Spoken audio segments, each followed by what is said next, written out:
Alright mga tol, mayroon pong nag-comment dito at ang sabi niya, kuya, normal po ba yung kapag nag-video ka ay nawawala yung sound or sinasabi sa video?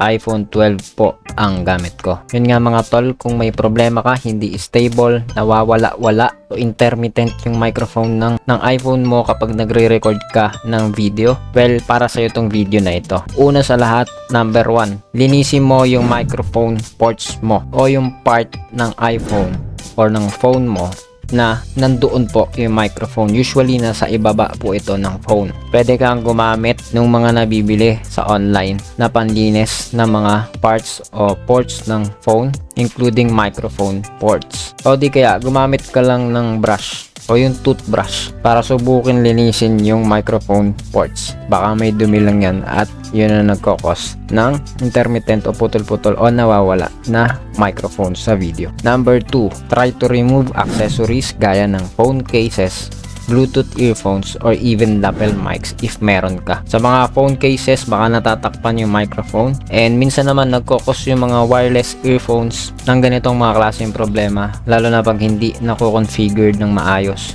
yung settings ng mga devices. The same thing sa lapel mics. Baka gumagamit ka ng lapel mics, try mo tanggalin muna, baka yun ang problema. Baka aux naman pala yung mic ng phone mo, yung lapel mic na kinakabit mo yung problema. I-try nyo ang lahat ng yan, tapos mag-record ka ulit ng video. Kung okay na, edi solve na ang problema mo. Pero kung meron pa ring problema, ito na ang gawin mo. Commercial break. Gusto mo i-maintain ang iyong phone? Mapa iPhone man yan or Android, goods na goods ito sa'yo. Panglinis ng phone ports, goods ito para mapanatili mong malinis ang speaker, microphone ports, or even yung charging ports mo. May kasama na rin itong cover para matapos mong malinisan ay protektado na rin ito sa pagdumi in the future. Kaya kung ako sa'yo, kuhain mo na ito para sa phone mo. So yun na nga mga tol, ito na ang gawin mo kung may problema pa rin.